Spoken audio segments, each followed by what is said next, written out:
Paulo Vicente dos Santos Alves é professor da Fundação Dom Cabral e atuou em diversos programas na área de gestão pública e privada no Brasil e no exterior.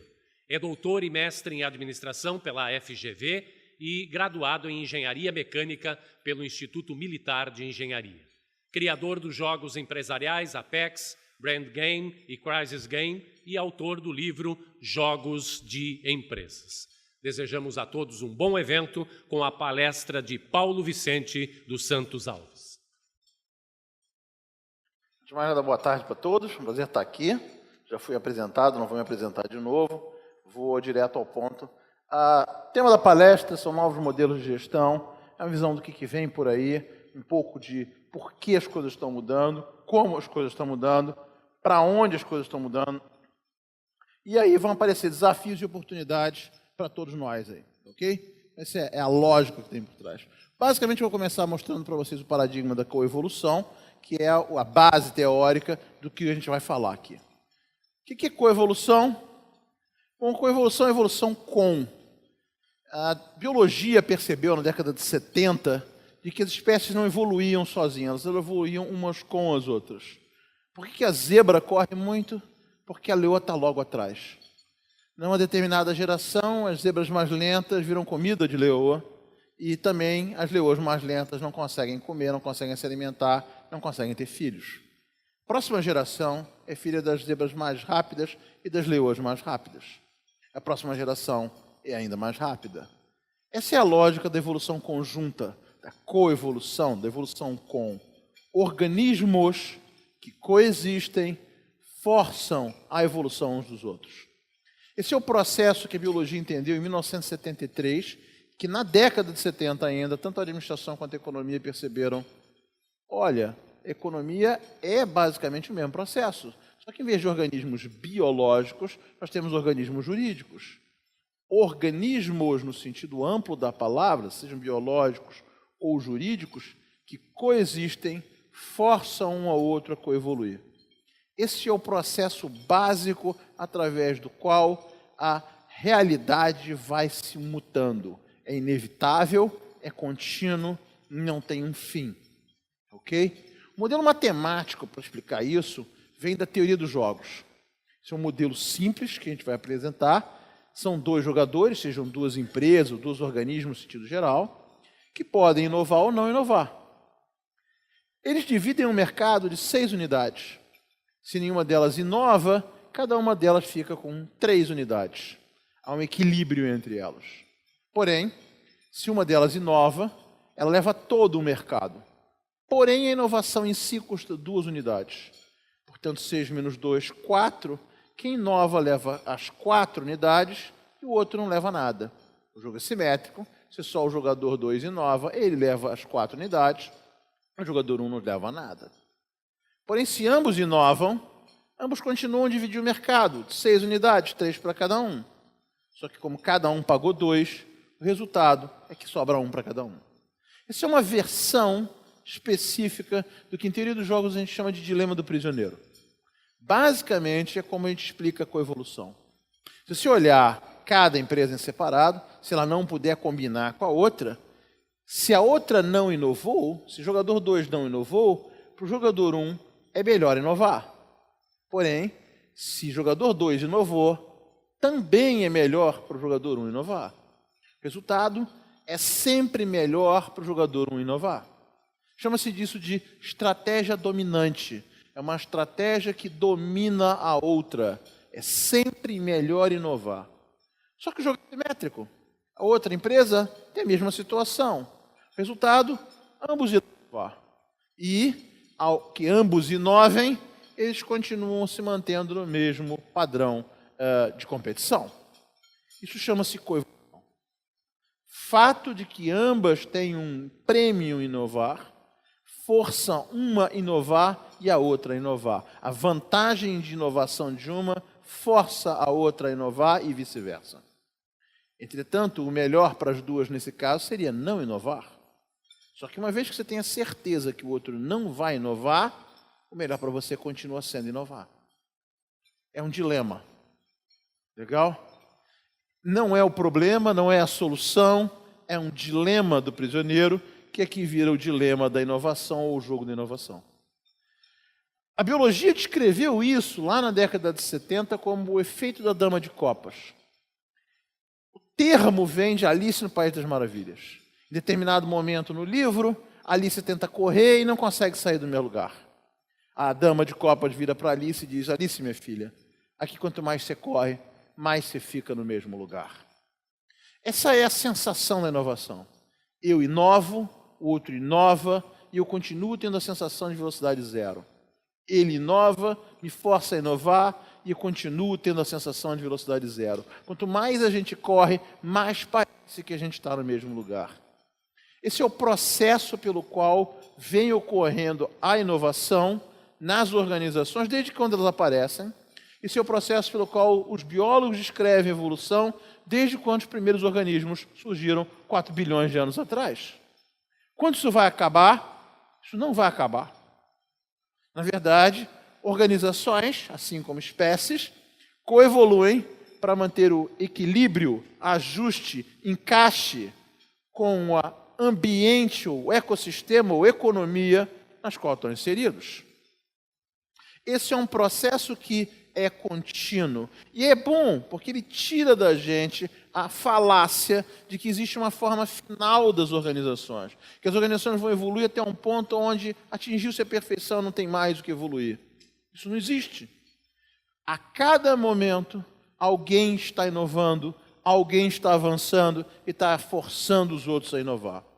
A diferença dos organismos biológicos, dos organismos jurídicos, é a existência do ADN ou DNA. Nos organismos biológicos, a combinação, recombinação e mutação do ADN faz com que o processo evolutivo avance. Nas organizações jurídicas, nos organismos jurídicos, nós não temos o ADN ou o DNA. Os equivalentes são cultura, tecnologia, capacidade de aprendizado, marcas. Esses são os equivalentes do ADN ou DNA. E neles também eu tenho combinação, recombinação e mutação. Existe uma analogia muito clara entre evolução biológica e evolução organizacional. Tanto que o paradigma dominante em administração, a teoria da contingência, ela adota, ela abraça a evolução como parte inevitável do processo. Esse é o paradigma que a gente está vivendo e vai viver sempre. Não tem como fugir dele. Um outro importante passo para você entender o paradigma é como as organizações se formam de uma maneira de rede e com uma crise necessária. Aqui nós temos vários nós de uma rede, eu não tenho nenhuma conexão ainda, eu vou aumentar o número de conexões dentro da mesma rede, de maneira que eu vou aumentar a densidade de conexões por rede, e a gente vai fazer um pequeno experimento naturalmente. À medida que eu incluo algumas conexões, formam-se sistemas isolados ou subsistemas. Isso ainda não é um sistema. Tem 3 subsistemas aí, dentro de várias conexões, dentro de vários nós possíveis. Na medida que eu vou adicionando novas conexões, eu vou atingindo um ponto de saturação. Eu vou aumentando o número de, não só nós ligados, mas o número de subsistemas, até um ponto onde alguns deles começam a crescer. À medida que eu vou aumentando eles, eu atinjo um ponto de saturação. Todos os nós estão conectados. A partir de agora, rapidamente, novas conexões vão ligar os subsistemas, de maneira que ele vai crescer rapidamente com umas poucas conexões extras. Com poucas conexões extras, eu crio 3 grandes subsistemas. E mais conexões vão inevitavelmente ligar todo o sistema num só, de maneira que ele se transforma num único sistema longo, bastante flexível. Esse é um outro ponto de saturação. Eu não tenho mais nenhum nó a ser conectado à rede. Toda e qualquer conexão extra só vai aumentar a rigidez do sistema. De maneira que, ao colocar novas conexões, eu não consigo mais aumentar o tamanho do sistema, eu só aumento rigidez até um ponto limite. Isso não é um exercício, é praticamente uma simulação ou um experimento que mostra como que redes vão evoluindo. Elas saem inicialmente de sistemas isolados, até um ponto de saturação, onde elas começam a se alongar rapidamente, mas ainda mantendo uma grande flexibilidade, e até um ponto de nova saturação, onde eu só consigo adicionar rigidez. O que funciona assim? O cérebro humano funciona assim. A rede neural, a rede dos neurônios tem esse processo. A infância, onde eu tenho sistemas isolados, a adolescência e juventude, e a vida adulta. A maneira pela qual um ser humano pensa é mais ou menos estável depois de 25 a 30 anos. A neuroplasticidade é baixa, porque as conexões neurais têm dificuldade de ser reconfiguradas. Uma vez que se atingiu o sistema rígido, ele é estável, mas ele também é muito difícil de mudar. A implicação disso para organizações, e particularmente empresas, é muito clara. Organizações que estão iniciando a operação, geralmente startups ou pequenas empresas, empresas de porte mediano, grandes empresas, em geral, multinacionais. Na medida que a empresa vai crescendo, ela vai se enrijecendo, ela vai sendo incapaz de mutar, mas o ambiente externo vai mudando, e isso vai forçando ela a ficar pressionada, inconsistente com a realidade na qual ela existe, mas ela também não consegue se alterar rapidamente. A única solução é uma implosão num período de crise ou catástrofe. Com isso eu ligo 3 teorias: a teoria da rede, a teoria da complexidade ou do caos e a teoria da catástrofe. Uma organização grande e rígida precisa passar por uma crise para voltar a ser flexível e se reorganizar e voltar a crescer. Existem diversos exemplos na história. IBM, na década de 80 e na década de 80. Xerox, década de 80. A Kodak, na década de 2000. Mais recentemente, a Petrobras, na década de 2010. A organização cresce e ela fica enrijecida, incapaz de se alterar, incapaz de se adaptar. Enquanto o mundo vai mudando, ela tem dificuldade nessa mutação. É preciso uma crise, é preciso uma fase onde eu tenho que reorganizar essa estrutura. De certa forma, é o que o próprio Brasil vem sofrendo nos últimos 2, 3 anos. A gente se organizou de uma forma que não permitia a gente mais se adaptar. Resultado, a gente está passando por uma crise, e a crise pode ser terapêutica se encarada da forma correta. É possível olhar a crise como uma oportunidade de reorganização, de repensar, de reorganizar, para você efetivamente voltar a crescer mais à frente. Isso é a base teórica do que eu queria mostrar para vocês de um mundo em mutação. E aí eu quero mostrar os fatos e dados do que está acontecendo no mundo e como é que o mundo está se reestruturando no presente. É legal?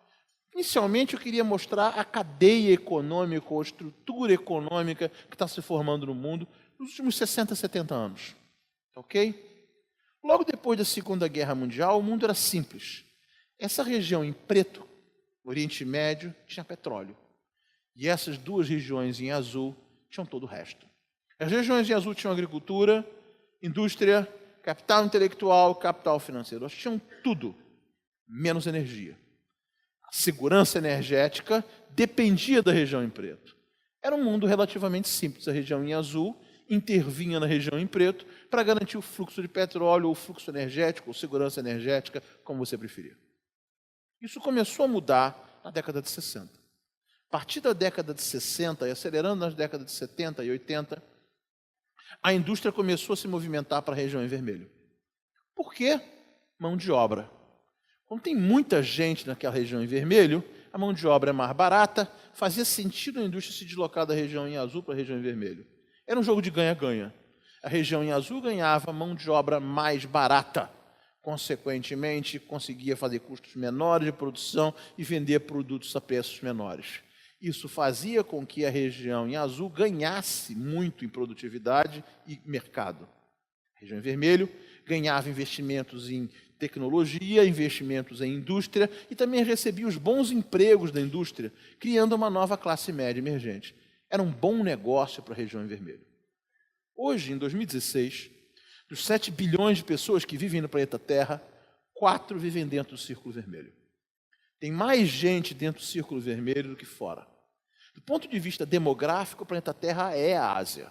O resto é um imenso subúrbio, uma periferia com pouca gente, incluindo a região mais vazia do planeta, que é a América, que alguns chamam de Novo Mundo. O mundo se deslocou para a Ásia. E essa Ásia começou a crescer rapidamente. Não só com economias emergentes, mas classes médias emergentes, mas consumo emergente. E com isso eles precisavam de mais recursos. Tem muitos recursos naturais naquela região, mas não o suficiente para tirar 4 bilhões de pessoas da miséria e inserir no nível de classe média mundial, no nível de consumo equivalente à Europa Oriental.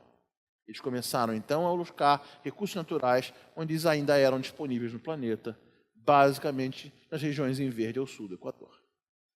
As regiões em verde começaram, então, a receber o que eu chamo de terceira corrida colonial. Uma corrida colonial no século XVI, a segunda corrida colonial no século XIX, e o que eu vejo no século XXI é a terceira corrida colonial. Basicamente, desta vez, não é liderada pelos europeus, e sim pelos asiáticos. O primeiro país a fazer essa corrida foi o Japão. Por quê? O Japão não só se desenvolveu mais rápido depois da Segunda Guerra Mundial, mas também talvez seja o que tenha menos recursos naturais. Já na década de 80 e 90, ele começou a buscar os recursos nessas regiões. Em seguida dele veio a China, nas décadas de 90 e 2000. Depois a Índia, nas décadas de 2000 e 2010. Mais recentemente, nas décadas de 2010, eu tenho Coreia do Sul, Taiwan, Malásia, Tailândia. É uma corrida colonial. A lógica de uma corrida colonial é, primeiro, busque recursos próximos do seu território. É mais barato. Depois, um pouco mais distante. É um pouco mais caro, mas ainda é razoável. A última prioridade são os recursos naturais que estão mais distantes. No primeiro momento, faça isso por importação e exportação, porque só tem custos variáveis. Mas a partir de um certo ponto, é necessário você incorporar custo fixo e custo fundado para diminuir os custos variáveis e, com isso, ganhar escala. Por isso, você passa de importador a exportador para investidor. Isso ocorreu com a China e Índia 10 anos atrás na África. Isso está ocorrendo na América do Sul atualmente. A África subsaariana, do Sudão a Moçambique e marchando para o Atlântico, está se transformando numa grande fazenda para indianos e chineses. A demanda deles, água, comida, minério e energia. Para elevar 4 bilhões de pessoas em nível de consumo, eu preciso de recursos fora do meu território. E isso está explicando por que eles estão investindo tão fortemente na África. A segurança alimentar e a segurança energética deles depende de regiões fora do seu território. Naturalmente, os chineses estão preocupados, porque a rede viária que eles estão construindo na África, que deságua nos portos estratégicos de Mombasa, no Quênia, e Dar es Salaam, na Tanzânia, forçam as redes de navegação saírem daqui e irem através do Estreito de Sunda e Malaca, entrando no Mar do Sul da China, para atingir os portos ao sul da China. Os chineses dizem que essa longa rede de transportes é vulnerável. Qualquer guerra ao longo dela pode pinçar minha artéria de comida. Posso até ficar sem minério, mas sem energia e sem comida, um país não sobrevive. Eu preciso proteger. Com isso, eles passam para a terceira fase da corrida colonial, que é estabelecer bases militares ao longo do caminho. Os chineses estão criando uma imensa frota aeronaval capaz de impor a supremacia aérea no Mar do Sul da China, estão criando ilhas artificiais para construir bases no Mar do Sul da China, estão negociando direitos de baseamento com o Paquistão, Ceilão e Ilhas Seychelles, e recentemente abriram a primeira base externa deles, permanente, em Djibouti. Além disso, eles querem garantir que a produção agrícola da América do Sul possa também sair pelo Pacífico. Se ela sai pelo Atlântico, ela pode ser engargalada com bloqueios no Cabo da Boa Esperança, Estreito de Magalhães, Canal do Panamá, Suez e Gibraltar. Se ela sai pelo Pacífico, ela vai por rotas desobstruídas até a China. Claramente, os chineses estão jogando um jogo novo, um jogo geopolítico, um jogo que busca a segurança alimentar e energética deles. Índia está no mesmo passo, Japão está no mesmo passo, formando, junto com uma corrida colonial, uma corrida militar. Coevolução. A evolução de um força a evolução do outro. O fato de um mutar força a mutação do outro. Adapte-se ou morra é o jogo da evolução. Nesse sentido, o Brasil vem se inserindo claramente como um fornecedor de commodities. E isso tem lado bom e um lado ruim, como tudo, mas o Brasil aparentemente não percebe que é um jogo maior sendo jogado, não só no Brasil, mas também na África. O agronegócio brasileiro vai ser pressionado pelo agronegócio subsaariano africano, que vai ser desenvolvido pelos chineses e pelos indianos. Isso vai forçar o agronegócio brasileiro a melhorar, provavelmente saindo de agronegócio puro para a agroindústria. O que é a agroindústria? É você agregar valor por marca e tecnologia a produtos de agronegócio. É vender goiabada em vez de goiaba. Eu sempre me pergunto o que seria da França se ela vendesse uva ao invés de vinho. Essa é a questão básica de agregação de valor. Se eu vendo produto como commodity puro, eu não tenho os bons empregos da indústria e eu não tenho valor agregado tanto para a sociedade quanto para o governo na forma de imposto. Se eu consigo agregar valor, eu consigo botar tecnologia em marca e consigo capturar, não só criar, mas capturar parte desse valor. Essa é a pressão que é sofrida pelo Brasil nas próximas décadas, graças à coevolução de China e Índia, forçando o desenvolvimento da África e, consequentemente, forçando o desenvolvimento da América do Sul. Esse jogo não é ruim para a gente, ele não é necessariamente bom para a gente, ele simplesmente é.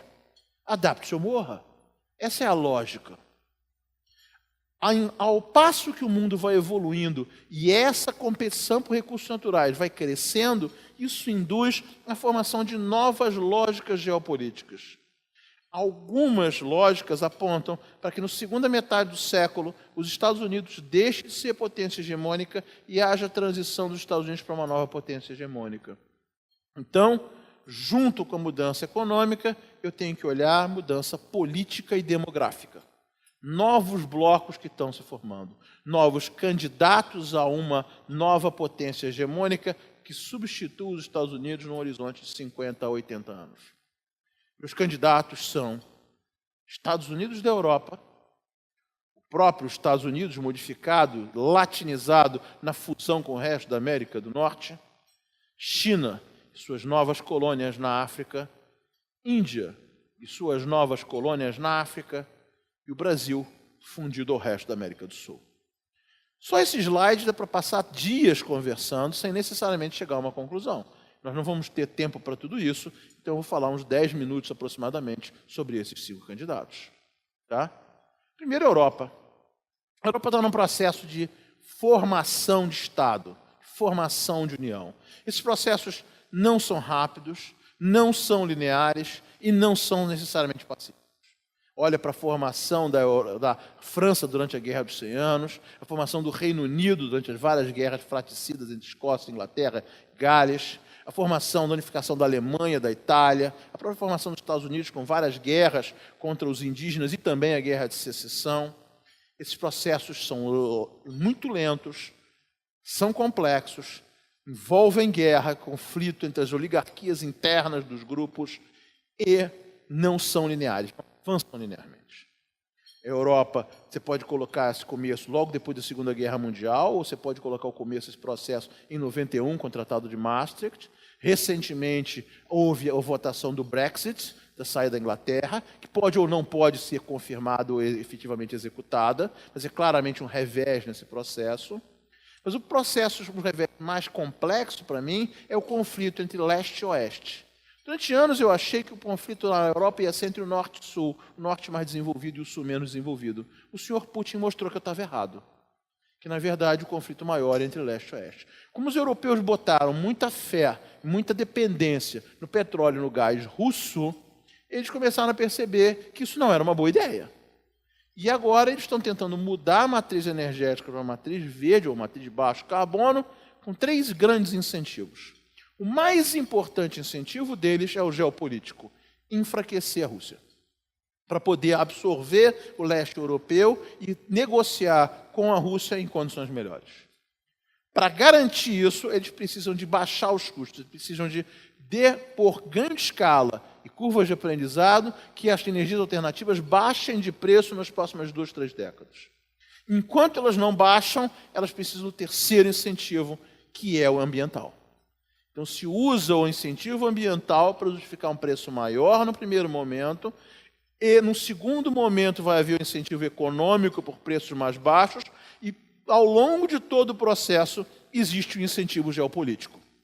Esses são os 3 grandes incentivos da Europa para trocar a matriz energética, enfraquecer a Rússia e poder absorver a Rússia nesse processo. Para colocar a cereja no bolo, em 2015, o meu desenho da Europa, incluindo o norte da África e parte do Oriente Médio, se mostrou correto do ponto de vista geopolítico. Uma onda de refugiados assolou a Europa, causando um processo de coevolução. Os europeus começam a entender que não é possível desenvolver a Europa sem desenvolver o norte da África e parte do Oriente Médio. Não é possível você deixar para trás essas regiões que geopoliticamente fazem parte de uma Europa expandida. O processo não é rápido, não é lento e não é 100% pacífico. Vai haver um processo de absorção desses imigrantes, desses refugiados, e depois retornar alguns deles para absorver. A solução, no final das contas, existe há 2000 anos. É a solução romana. Integrar, educar os filhos da próxima geração. Os romanos não invadem, os romanos integram. Eles invadem o país, conquistam ele e depois eles dizem, continue tudo como está. A única coisa que você tem que fazer é pagar tributos, impostos, para que a escola romana continue no local. Seus filhos serão educados em latim, serão romanizados e, efetivamente, a próxima geração já será absorvida. É um processo que dura 2, 3 gerações. Porque essa é a única forma pacífica de você fazer isso de forma estável. Os europeus vão entender que eles não podem meramente colonizar o norte da África, eles têm que integrar o norte da África. Claro, essa ficha não caiu 100% para os europeus. Uns já entenderam, outros não entenderam, mesmo com um entendimento mais claro disso, o processo leva 2 ou 3 gerações. Por isso eu acho que, apesar de estar entre os meus 5 candidatos, a Europa não é o mais forte candidato. O mais forte candidato à sucessão dos Estados Unidos e a formação de um grande bloco é o próprio Estados Unidos, só que modificado. Se você pensar nos Estados Unidos como uma nação em transformação, nos séculos XVIII e XIX eles marcharam para o Pacífico. No século XX eles dominaram os oceanos da Terra. No século XXI, o caminho deles natural é para o norte, para o Canadá e para o sul, para a América Central. O Canadá, de certa forma, já é parte dos Estados Unidos. É um contínuo demográfico e econômico, embora não político. A América do Central, não. O México, particularmente, está sendo integrado através das maquileiras. A região que mais cresce do México é o norte do México. Entre Monterrey e Guadalajara, a região que mais cresce do México.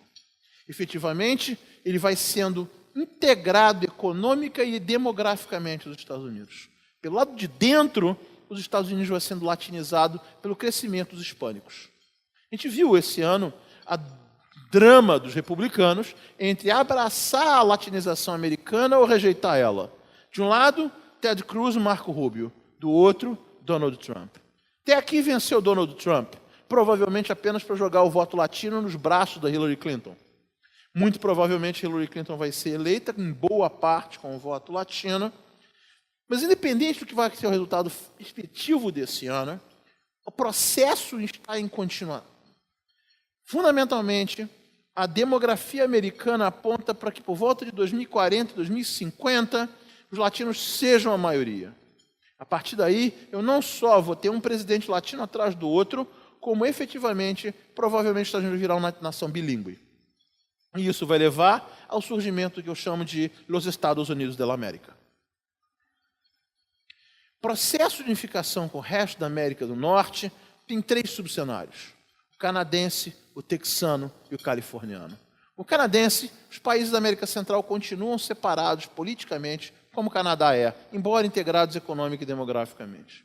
O texano, parte desses países secede e se une aos Estados Unidos, como aconteceu com o Texas. E o californiano, ocorre uma guerra e os Estados Unidos capturam uma parte ou a integralidade do território desses países. Independente do que aconteça, os Estados Unidos estão num processo claro de fusão com o resto da América do Norte e latinização. Terceiro e quarto candidatos, eu já falei sobre eles. China e suas novas colônias na África, e Índia e suas novas colônias na África. Não só estão em rota de colisão uma com a outra, mas elas estão em rota de colisão com os interesses da Europa, da América do Norte e também do Brasil. Independente dessa rota de colisão, eles vão se sentir tentados, como as nações europeias foram no século XVI e XIX, a estabelecer monopólios de acesso a certos recursos naturais. E isso passa pela formação de colônias e protetorados em determinado ponto do século XXI. E o último candidato, e não menos importante, é um estranho país chamado Brasil. Se você perguntar para o oficial do exército peruano o que está ocorrendo, ele vai dizer: o Brasil está fazendo sua marcha para o Pacífico, assim como os Estados Unidos fez no século XVIII e XIX. Isso vai levar o Brasil a tentar capturar a Califórnia da América do Sul. Mas nós, peruanos, não vamos aceitar isso. Nós vamos lutar com unhas e dentes contra esses malditos Yankees do Sul, contra esses nojentos imperialistas verde e amarelos. Nós vamos lutar até a última gota de sangue contra os brasileiros.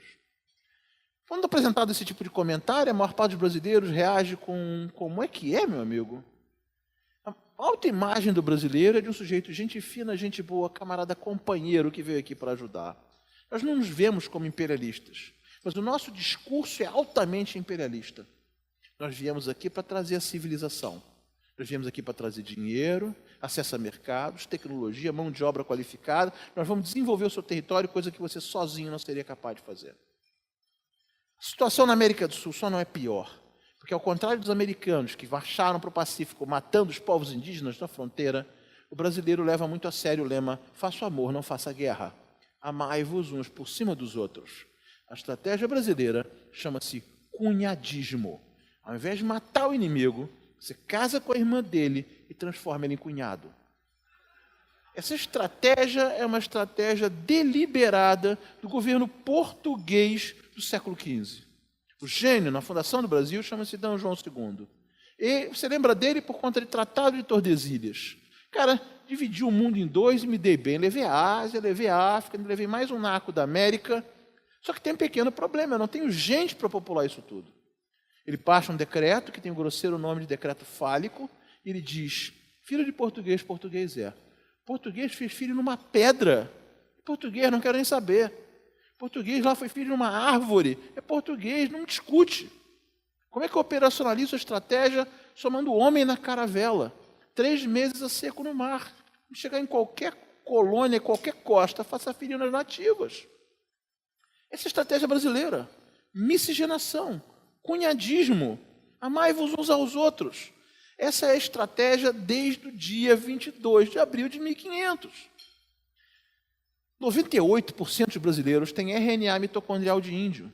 O RNA passa matrilinearmente de mãe para filha. Tem um marcador importante. Em 98% das histórias brasileiras tem uma mãe índia em algum lugar.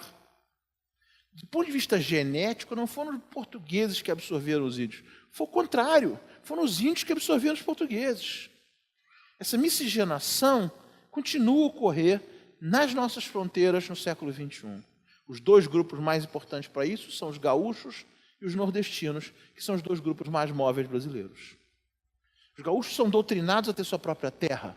Quando acabaram as terras no Rio Grande do Sul, eles compraram o Paraná. Depois compraram o Mato Grosso do Sul, Mato Grosso, Rondônia, Acre. Já compraram quase toda a Bolívia, quase todo o Paraguai. Estão comprando sul do Peru, norte do Chile, norte da Argentina, norte do Uruguai. E para trabalhar lá, eles importam nordestinos. O nordestino é doutrinado a sair da sua terra em busca de uma oportunidade. Ao chegar na fronteira, em vez de matar os povos na fronteira, eles casam com os povos na fronteira. Quando chega o segundo gaúcho numa região, eles montam um CTG. Note que não é um centro de tradições brasileiras, é um centro de tradições gaúchas. Efetivamente, o que acontece é miscigenação e aculturação. O Darcy Ribeiro dizia que o Brasil é a nova Roma, a Roma tropical, Roma renascida nos trópicos. E Roma não invade, Roma integra. Traz para o seio da sua sociedade os povos que estão na sua fronteira. O brasileiro faz isso. O brasileiro vai absorvendo os povos na fronteira. E essa é a história do Brasil há 500 anos. Projeta isso mais 50, 60 anos, e o Brasil vai chegar ao Pacífico e começar a integrar o resto da América do Sul. Vai haver uma integração política? Não sei.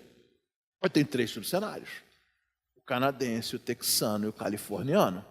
O canadense, os países em volta da gente continuam separados politicamente. O texano, parte desses países se excede e entra para o Brasil. É a história do Acre. O Acre tem uma história texana. E, finalmente, o medo dos peruanos, no cenário californiano. Ocorre uma guerra e o Brasil captura uma parte, uma integralidade do território dessas fronteiras. Os peruanos têm medo que a gente vai invadir o território deles. Mas não é nada disso, a gente só quer conversar com a irmã dele. Essa é a nossa estratégia. Miscigenação. Amai-vos uns aos outros. Cunhadismo. Com isso eu formo o quadro geral do que está acontecendo no mundo. Esse mundo em mutação. 5 grandes blocos se formando, independente de qual venha a ser a nova potência hegemônica, os 5 têm que ser monitorados sob o ponto de vista de planejamento estratégico, e uma cadeia de valor ou econômica que envolve uma corrida por recursos naturais ao sul do Equador. Esse é o quadro geral do planeta Terra no século XXI. Legal? Eu quero mostrar agora a tecnologia como um fator decisivo para a adaptação nesse processo de mutação. Aqui estão os quadros do senhor Ciclos de Kondratiev, escritos inicialmente por Nikolai Kondratiev na década de 1920. Ele recebeu uma encomenda do Stalin.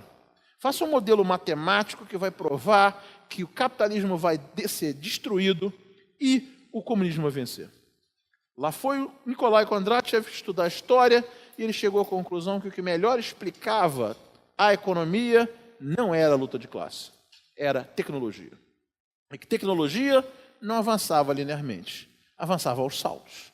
A cada 50 ou 60 anos tinha um salto tecnológico, uma revolução tecnológica. Isso ocorria logo depois de uma grande crise do capitalismo. Ele disse, cara, isso lembra o que o Marx falou. O Marx previu que o capitalismo ia gerar uma crise para ele mesmo. E que o capitalismo ia acabar. Bom, o capitalismo não acaba, ele se reinventa. Bom, de certa forma, acaba uma forma de capitalismo e surge outra forma de capitalismo. De modo que o Marx está parcialmente correto. Ele não está 100% certo. Isso está acontecendo de novo na década de 20. É isso que ele consegue perceber. Ele diz, na década de 20, por conta da Primeira Guerra Mundial, a gente incorporou toda a produção em massa. Essa produção em massa fez com que a gente tivesse um excesso de produção. Esse excesso de produção está jogando os preços para baixo, está gerando uma crise. A saída para isso é o consumo de massa. Eu preciso reequilibrar a produção com o consumo. Para isso eu preciso da comunicação de massa. Produção em massa, comunicação em massa, consumo em massa, vai gerar sociedade de massas. Isso vai gerar 50 anos de crescimento. Até que na década de 70, eu vou ter uma nova crise, cuja natureza eu desconheço. E não será o fim do capitalismo. Uma nova onda de tecnologias vai surgir, levando a uma outra onda de prosperidade. Isso ele chega à conclusão nas décadas de 20 e 30, e no final das contas ele falou que o Marx estava errado, que o capitalismo ia se reinventar e que não era a luta de classes da tecnologia. Foi mandado para a Sibéria pelo Stalin, fuzilado em 1936. Felizmente, o conhecimento dele sobreviveu e hoje faz parte do que a gente chama de paradigma neo-schumpeteriano de tecnologia. Quem estuda a economia através da tecnologia ou estuda a tecnologia em si, utiliza os ciclos de Kondratiev como uma das referências principais para descrever a economia e o mundo. Aqui estamos nós, no 5º ciclo de Kondratiev. Fase de recuperação foi a década de 80, logo depois da guerra, da crise da década de 70, a crise do petróleo. Depois nós tivemos os exuberantes anos 90, onde a expansão vigorosa da economia ocorreu com as telecomunicações e informáticas, a nossa onda tecnológica. Depois isso esgotou, entramos no esgotamento na fase entre 2005 até o presente. Matematicamente, entre 2015 e 2018, a gente entra na fase da crise. Nesse slide, estou arredondando para 2020. Se o modelo estiver correto e continuar, nós estamos na beira de entrar numa fase de crise final de ciclo de Kondratiev. Como foi o auge das guerras napoleônicas no primeiro ciclo, uma série de guerras no mundo inteiro na década de 1860, Guerra Civil Americana, unificação da Alemanha, unificação da Itália, guerra na Crimeia, guerra civil na China, guerra civil na Índia e guerra do Paraguai na América do Sul. uma série de guerras regionais que não virou uma guerra global. Primeira Guerra Mundial e entreguerras no final do terceiro ciclo e Guerra Fria, corrida espacial e guerra no Oriente Médio na década de 70. Na verdade, a década de 70 é um análogo bastante forte para o que a gente está vendo. Na década de 70 eu tive Guerra Fria entre os Estados Unidos e a Rússia e eu tenho de novo uma Guerra Fria. Eu tinha uma corrida espacial entre os Estados Unidos e outras potências e eu tenho de novo uma corrida espacial. Eu tinha aumento do conflito de terrorismo e guerrilha, eu tenho de novo isso nos tempos atuais. Guerras no Oriente Médio, eu tenho de novo isso nos tempos atuais. E volatilidade do preço do petróleo, eu tenho de novo isso nos tempos atuais. O que eu tinha na década de 70 que eu não tenho hoje é uma grande guerra no sudeste da Ásia, guerra do Vietnã. Eu não tenho isso ainda, mas eu tenho um aumento da tensão entre China e Estados Unidos no Mar do Sul da China. E eu tenho um fator que está presente hoje, que não existia na década de 70, é uma onda de refugiados na Europa. De maneira que dá para argumentar, tanto que já começou essa crise, que ela é um análogo bom com a década de 70, quanto dá para argumentar que não é um análogo perfeito e ela não começou ainda. Eu particularmente acho que já começou. E talvez o ponto de marca, talvez seja a eleição americana. Se o Donald Trump ganhar, e talvez efetivamente termos uma crise mais forte dos Estados Unidos, uma quebra de confiança forte lá, pode ser que historicamente no futuro a gente olhe para trás e diga esse foi o momento onde começou a crise. Tá legal? Fato é, os tempos não são muito bons. E tempos desesperados requerem medidas desesperadas. As pessoas aceitam o inaceitável, pensam o impensável, tentam o que nunca tentaram antes. Essas são as 5 grandes crises que estão formadas já para o nosso tempo. As 2 primeiras, em última análise, levam à inflação. A do meio leva à necessidade de aumento de investimentos para a troca da matriz energética. E as 2 últimas, em última análise, levam ao aumento de impostos e perda de credibilidade, o que leva à crise institucional inteira. Porque eu preciso de mais dinheiro para pagar os aposentados, a pressão entre oferta menor de comida e demanda maior de comida leva à inflação. Eu preciso de dinheiro para trocar a matriz energética, e aqui governos do mundo inteiro pedem mais dinheiro para trocar, para conseguirem fazer aquilo que elas não conseguem fazer, nem eficientemente, nem eficazmente. Esse é o palco. Essa lista originalmente foi feita em 2012, num artigo da HSM. Hoje, de 2012 para 2016, os 5 crises estão montadas e elas devem perdurar pelos próximos 15 anos. Devo ter crises de tempos em tempos econômicas, devo ter uma crise de aposentadorias muito forte em determinado momento, e eu devo atingir o auge da crise nesse período entre 2023 e 2026. Vai parecer que o mundo vai acabar, mas o mundo não acaba. Essa é a sacada do Kondratiev. Porque tem uma crise, as pessoas correm atrás. A caixa evapora, e as pessoas têm que inventar uma nova caixa. Tempos desesperados requerem medidas desesperadas. E as tecnologias que vão alterar o ambiente e permitir uma nova onda de tecnologia já estão nos laboratórios, nas pranchetas do mundo inteiro.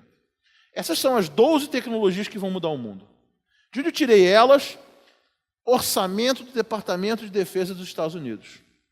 Por que esses caras? Bom, primeiro deles veio toda a revolução tecnológica que a gente vive hoje.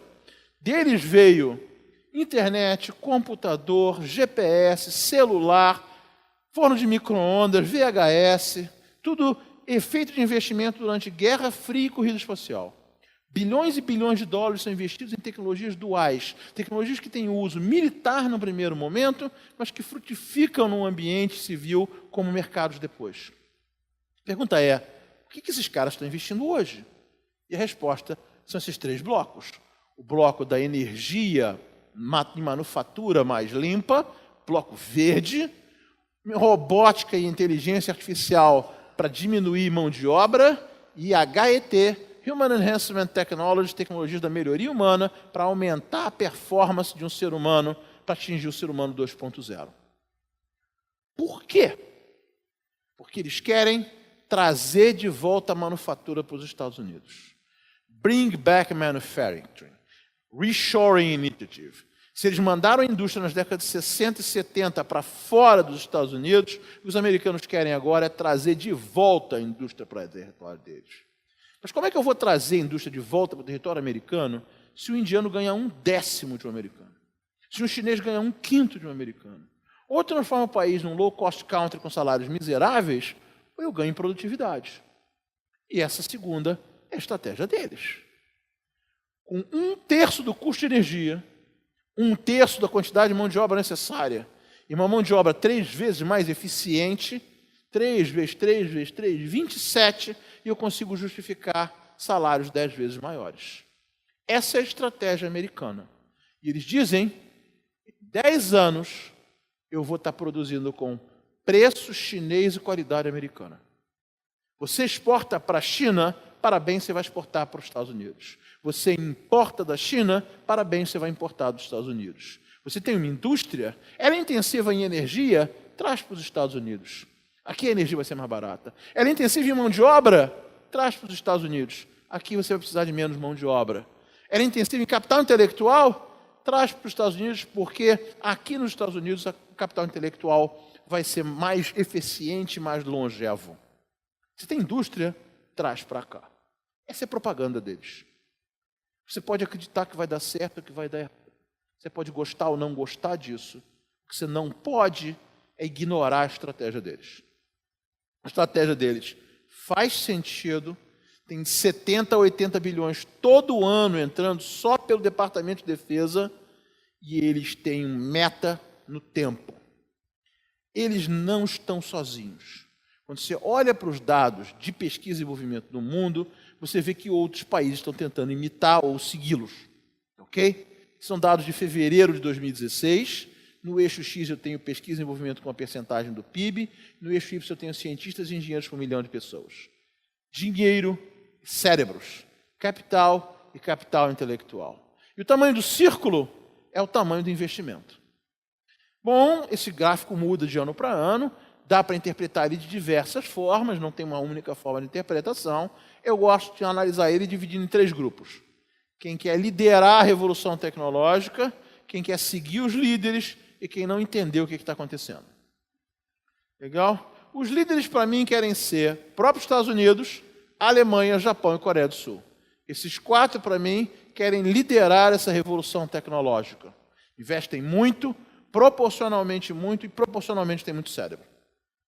Querem seguir essa galera aqui do meio. Áustria e Suíça, Taiwan e Austrália, França, Bélgica, Reino Unido, Holanda, República Tcheca, Canadá, Noruega, Portugal, Rússia, Espanha, Irlanda, Singapura, Dinamarca, a Suécia e Finlândia, inclui também Israel. Esses caras não têm força para liderar, mas eles conseguem seguir os líderes, conseguem ficar perto dos líderes. Em uma ou outra área eles conseguem liderar.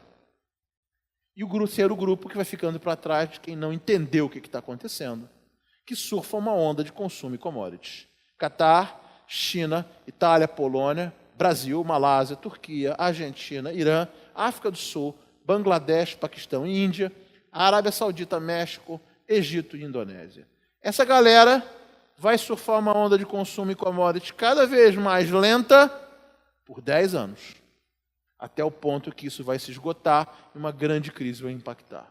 Moral da história dessa análise é: eu tenho de 8 a 10 anos para me preparar para essa mudança. Eu não preciso mudar hoje, mas eu tenho 8 a 10 anos para me preparar no nível pessoal, no nível da minha família, no nível da minha organização ou no nível do país. O mais difícil é que para mudar no eixo Y aqui, eu preciso de um tempo de retardo de 5 a 6 anos para formar um engenheiro ou um cientista.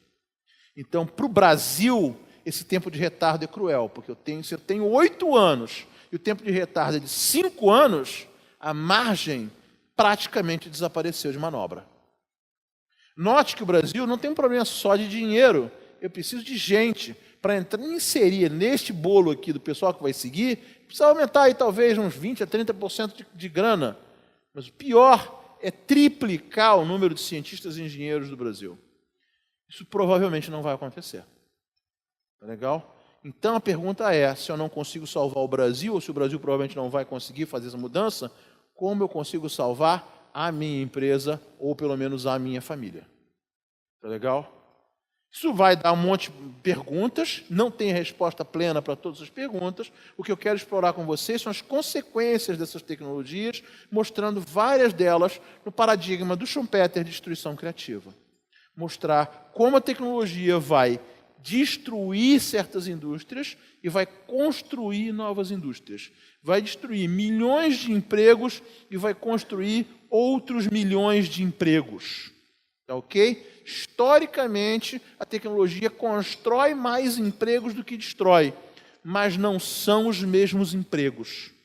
Legal? Então é a sobrevivência dos mais adaptados e inovação como mutação e evolução. Esses são os 5 tipos de inovação segundo Schumpeter. Eu vou usar eles como uma referência secundária. São as novas formas de gestão, os novos paradigmas que vão forçar a gente a criar novos modelos de negócio, novos modelos organizacionais, novas indústrias, novos produtos, novas empresas.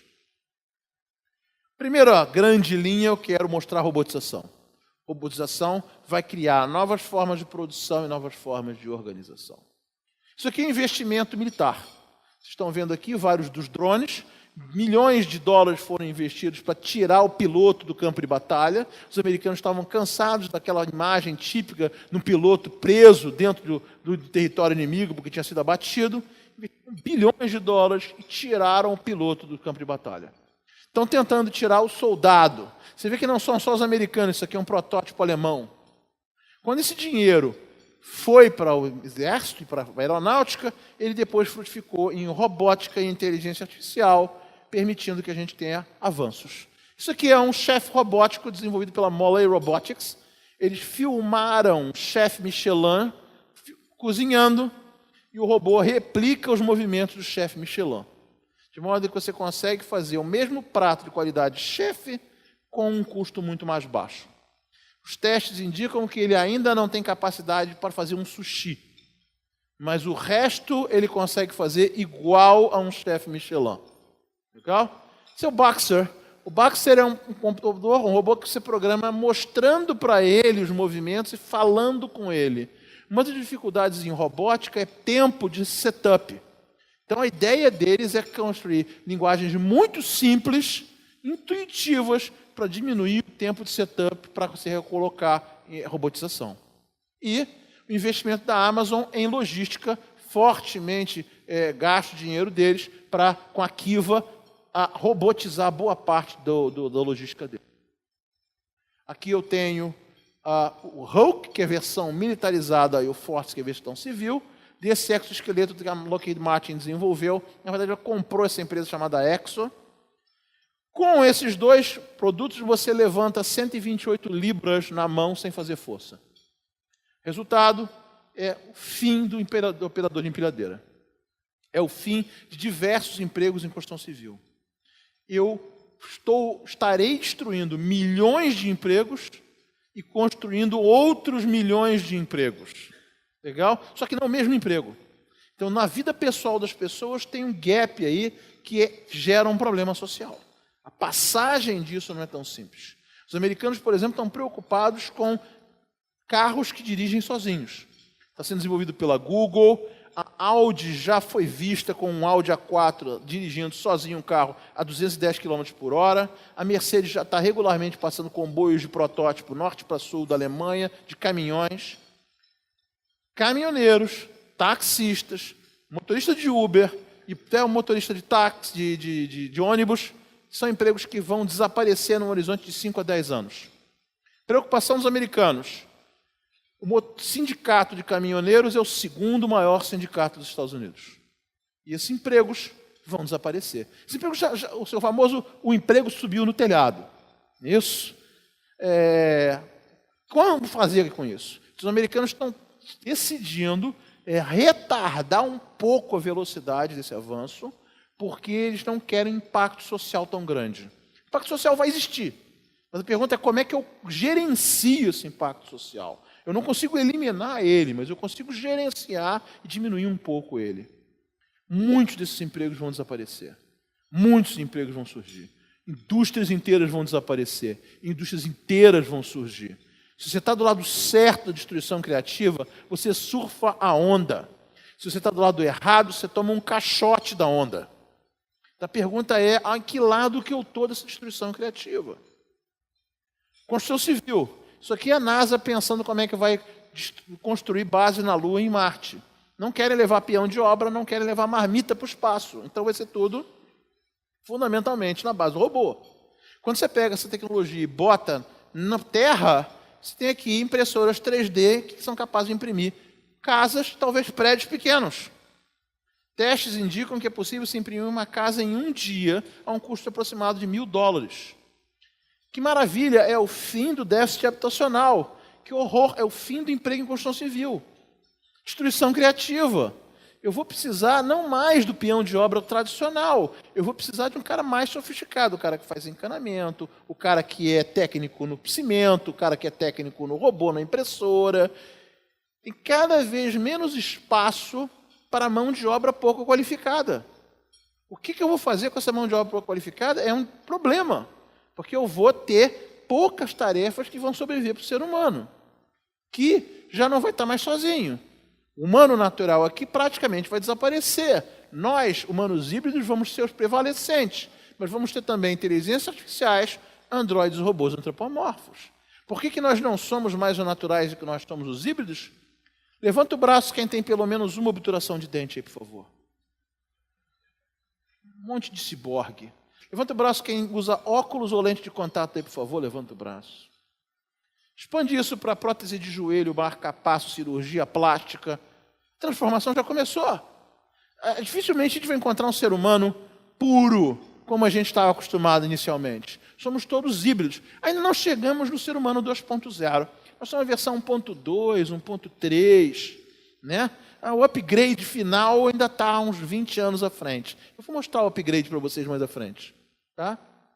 O que isso vai implicar? A robotização da força do trabalho vai destruir empregos que estão tarefas simples, perigosas e repetitivas. No futuro, eu só preciso de seres humanos para 3 coisas: lidar com gente, resolver problemas, criar. São as 3 coisas que o robô e o computador não faz direito ainda. Isso são os empregos do futuro. Isso vai implicar numa reforma da educação. Legal? Que empregos são esses?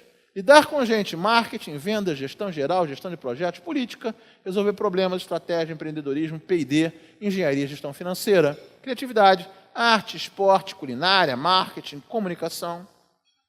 Se o emprego está na lista, pode respirar aliviado. Se o emprego não está na lista, você tem um problema. Porque, efetivamente, eu não precisarei de seres humanos para coisas que não estão ligadas a essas 3 linhas de raciocínio. Tá legal? Destruição criativa. Milhões de empregos vão ser destruídos, milhões de empregos vão ser criados. Tá legal?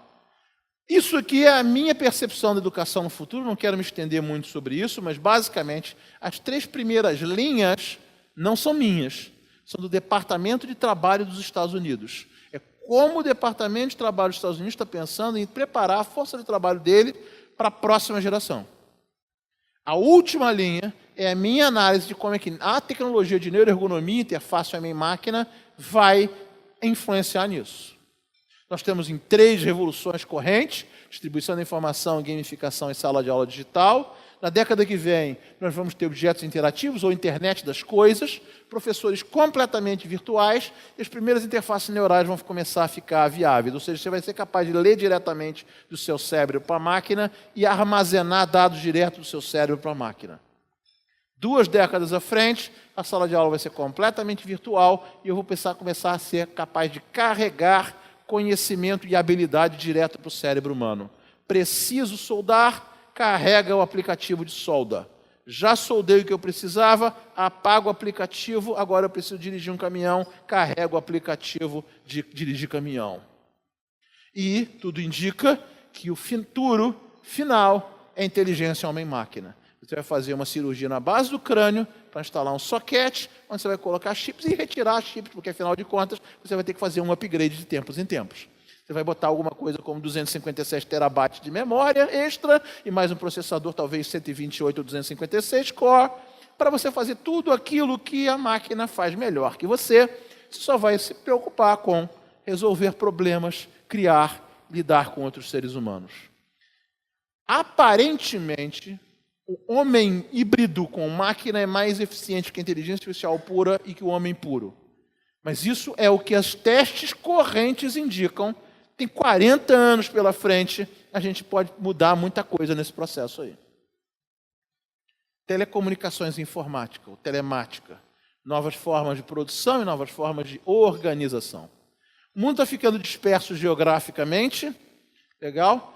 Não só por conta do mercado financeiro, Londres, Nova York, Tóquio, mas Dubai e Mumbai, mas também por conta dessa dispersão geográfica que a gente já conversou. O mundo precisa operar globalmente. Isso implicará que telecomunicações e informática vão continuar avançando para criar uma rede global de comunicação, salas virtuais, operações virtuais, e muitas empresas estão começando nos Estados Unidos a fazer uma unidade espelho na Índia. Porque acabou o expediente nos Estados Unidos e está começando na Índia. Acabou na Índia, está começando nos Estados Unidos. Processos e projetos rodam 24 horas por dia. Se você não está na indústria extrativista, se você não é agricultura ou mineração, você pode rodar 24 horas por dia, você pode se libertar do ciclo solar. Isso ainda não é uma tendência no Brasil, mas já começa a ser relativamente forte nos Estados Unidos. Energia e recursos naturais, novas fontes de matéria-prima, talvez o mais difícil de acreditar. Isso aqui é o mais simples, isso aí é a previsão dos europeus, do European Climate Foundation, de como é que vai se comportar o preço de tecnologia de baixo carbono. Elas vão baixar de custo por curva de aprendizado e ganho de escala nas próximas 4 décadas. Enquanto o preço do gás convencional, sem captura de carbono, deve aumentar na década que vem e depois estabilizar. De maneira que vai ficar mais barato você mudar para as tecnologias chamadas verdes ou de baixo carbono. Você vai abraçar a economia verde e a tecnologia verde por amor ao verde do dólar. É uma questão de custo. Não tem nada a ver com abraçar a árvore nem beijar a baleia, tem a ver com dinheiro. Nosso verdadeiro amor ao verde do dólar. Como que eles vendem isso hoje, quando é mais caro? Com um verde, efetivamente, de ambientalismo. Legal? O que não está explícito aqui é o incentivo geopolítico. Boa parte desse gás vai para a Europa, é um gás russo. Então tem um incentivo geopolítico, tem um incentivo econômico e tem um incentivo ambiental. A gente vai mudar para uma matriz verde. É meramente uma questão de tempo. E está compatível com a revolução tecnológica. Uma crise na década que vem, seguida de uma revolução tecnológica que se expande fortemente na década de 2040. Legal? Os americanos não estão olhando só para energias verdes, estão olhando para gás de xisto também.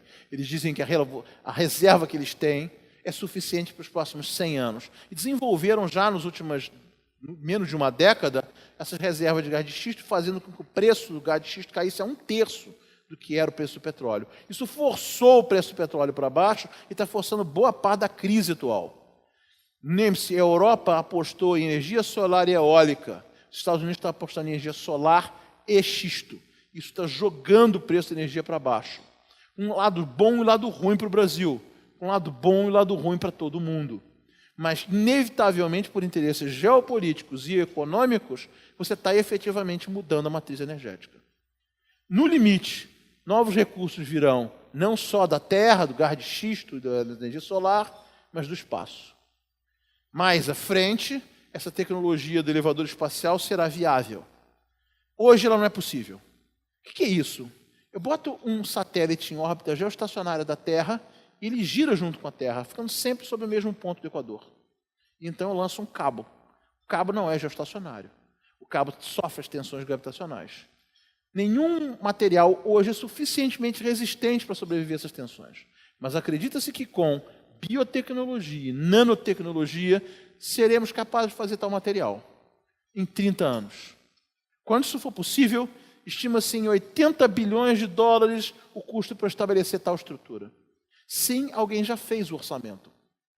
E, quando estiver pronto, o custo para levar alguém da superfície da Terra até a órbita baixa, 150, 200 quilômetros, vai ser o equivalente a uma passagem de ponte aérea Rio-São Paulo. Isso vai abrir a humanidade à captura e exploração de recursos que hoje não são acessíveis no espaço. Água vindo de asteroides, minério vindo de asteroides, células solares em órbita, plantação em órbita, manufatura em órbita, lixo em órbita, cidades em órbita, colonização da Lua, colonização de Marte. Hoje a humanidade se vê engargalada pelos recursos naturais. A expansão da quantidade de população humana junto com a erradicação da miséria força o ambiente terrestre. Essa é a tecnologia que muda o jogo. Essa é a tecnologia que permite a gente continuar crescendo em população, erradicando a miséria, preservando o ambiente, porque os recursos passam a vir do espaço. A Obayashi Corporation, uma empresa japonesa, promete inaugurar o elevador espacial em 2035. Eu acho que eles não vão chegar lá. Acho que vai demorar mais 10 ou 15 anos. Legal? Luxemburgo, esse ano, montou um fundo trilionário de dólar para pesquisa espacial. O objetivo deles é, em 5 anos, em 2021, trazer o primeiro asteroide para minerar em órbita. Luxemburgo é um paizinho deste tamaninho, um ducado na Europa, com 500 mil de pessoas. Sabe quantas minas de ferro eles têm? Precisamente 0. Sabe de onde virá o minério que eles vão usar no futuro? Do espaço. Por que o Japão está preocupado com isso? Porque se o Japão for correr atrás da África, em competição com China e Índia, já perdeu antes de começar. A estratégia dos japoneses é: eu tenho que sair fora da caixa, eu tenho que jogar no meu território, eu tenho que jogar com tecnologia e capital intelectual. Eu tenho que achar novas formas de resolver isso. Os americanos pretendem, em 2020, lançar a Space Lasso. O objetivo? Capturar um asteroide de 15 metros de diâmetro para minerar e ver o que tem dentro. É o primeiro passo para a formação do elevador espacial. Na verdade, é o 4º passo. Na década de 90, eles orbitaram um asteroide. Na década de 2000, eles impactaram um asteroide. Na década de 2010, eles pousaram num asteroide. Na década de 2020, eles vão capturar e minerar um asteroide. Passo a passo, gradualmente, eles estão se preparando para romper o limite que o planeta Terra tem. Trazer água e minério do espaço para efetivamente eliminar o gargalo de recursos naturais. Por último, vou explorar com vocês HET, Human Enhancement Technologies, novos produtos e novos mercados. A ideia é uma série de tecnologias que juntas vão levar você a um novo nível de produtividade. Primeira, telômeros. Terapia de telômeros. Os telômeros são essa fita protetora na ponta do DNA que vai sendo perdida com a idade. Por volta de 50 anos de idade, os telômeros acabam e erro começa a ser introduzido no DNA. Esse é o principal mecanismo de envelhecimento dos seres humanos, conhecido. Em 2010, a TA Sciences lançou a primeira droga que reverte a perda de telômeros. TA65 reverte seus telômeros a 8:1. 1 ano de tratamento reconstrói 8 anos de telômeros. Você regenera em idade telomérica 8 anos. Então, aos 40 anos de idade, você começa a tomar TA65. 5 anos depois, aos 45 anos, você tem idade telomérica 0. Em ratos de laboratório, isso triplica a expectativa de vida. Em seres humanos, isso estima-se que aumente em 24% a longevidade, levando a longevidade humana de atuais 90 a 95 anos para alguma coisa na ordem de 120 anos de expectativa de vida. Isso faz com que os seres humanos não só vivam mais, é melhor, retarda o envelhecimento. Custou, nos Estados Unidos, $1 a $2 por dia de tratamento. Já é barato. E vai ficar mais barato ainda, porque essa é a primeira droga da primeira geração. Isso é o PCXT da medicina regenerativa. A medicina regenerativa é a próxima onda. Eu tive uma medicina que era curativa, eu tenho hoje uma medicina que é preventiva, e a próxima onda é regenerativa. Os mais otimistas acham que envelhecimento é uma doença e ela será curada e erradicada no século XXI. Os mais pessimistas acham que não, acham que a gente não vai chegar tão longe, mas que a gente vai chegar, pelo menos, a 120 anos de expectativa de vida. Eu fico com os pessimistas. Acho que a gente só vai conseguir 120 anos. Tá legal? Mas existem controvérsias, porque a tecnologia está avançando. Nanomedicina. Nanomecanismos capazes de alterar internamente seu corpo. Como, por exemplo, um iogurte que você toma de nanomecanismos, ele entra no seu corpo e ele devora as células adiposas. De maneira que ele impede você de engordar no futuro. Você não consegue engordar no futuro, porque você não tem mais as células adiposas. Você acha que tem mercado para esse produto? Terapia de gene. Você pode alterar o seu gene e fixar um gene de outra sociedade. Como, por exemplo, você pode fixar o gene de cor de cabelo sueco numa mulher. Ela passa a ser geneticamente loura, como se tivesse nascido loura. Ou o gene Yanomani para calvície. Os Yanomanis não têm calvície. Você poderia eliminar a calvície. Você poderia botar o gene oriental de barba. Os orientais, em geral, são imberbes. Você poderia fixar o gene de barba dos orientais e parar o crescimento da barba. O que mata de leve? Destruição criativa. Uma empresa destruída, outra empresa nasce no seu lugar. É legal? Bioimpressão, com células-troncos, impressora 3D, a gente começa a discutir se não é possível imprimir um órgão do zero. Você tomou todas, baleou seu fígado, precisa de um fígado novo? Imprime um fígado novo. Sofreu um acidente, furou o olho, imprime um olho novo. Será possível que isso a gente vai chegar a esse nível? Há controvérsias, mas as pessoas estão pesquisando isso. Deep Brain Stimulation está sendo pesquisado para Parkinson e Alzheimer. Estimula redes neurais mais profundas, aumentando a inteligência humana. Em uma pessoa que não tem Parkinson e Alzheimer, estima-se que isso possa levar a 150 ou 200 QI. E, claro, exoesqueletos biônicos, para a gente poder aumentar a força física. No final das contas, eu estou falando de um ser humano mais forte, mais inteligente, mais saudável e que vive mais. Um capital intelectual que rende por mais tempo. Ele vive 120 anos ao invés de 70 anos. Ele produz mais ao longo de toda a sua vida. Isso aumenta a produtividade do capital intelectual agregado. Isso leva a gente a pensar em transhumanismo ou humanidade 2.0. Qual é o limite disso? 3 linhas de raciocínio. Os imortalistas, como eu, que acham que a gente vai ficar imortal. Os singularitários acham que homens e máquinas vão se fundir numa singularidade e vai ser impossível distinguir homens de máquinas. E os cyberpunks, que acham que a gente vai continuar mantendo as partes orgânicas e mecânicas destacáveis umas das outras. Legal?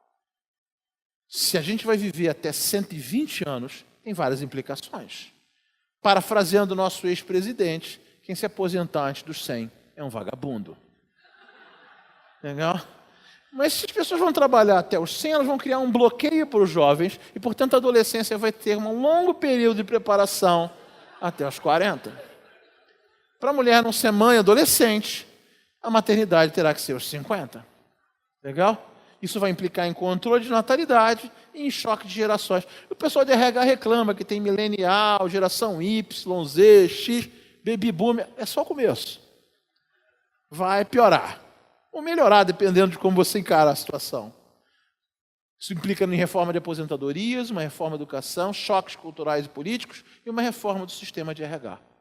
Legal? É um novo mundo de RH, é um novo mundo de mercado, é um novo mundo de trabalho, é um novo mundo da sociedade. Para fechar as conclusões, para a gente olhar o todo, eu primeiro vou botar as 12 competências do futuro.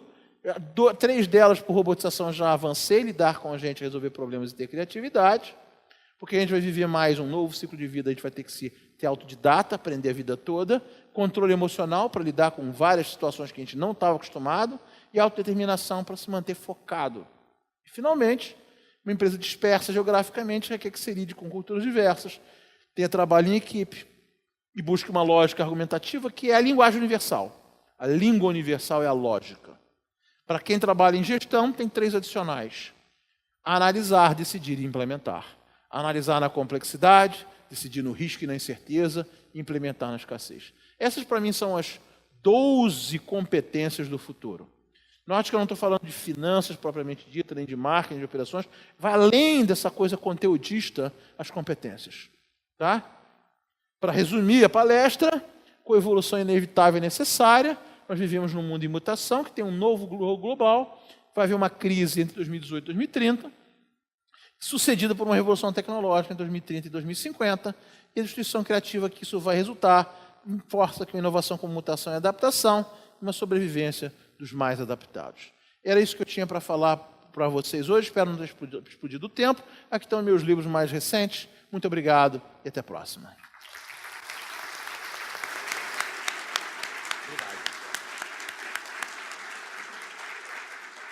Muito obrigado pela presença de todos e um bom dia.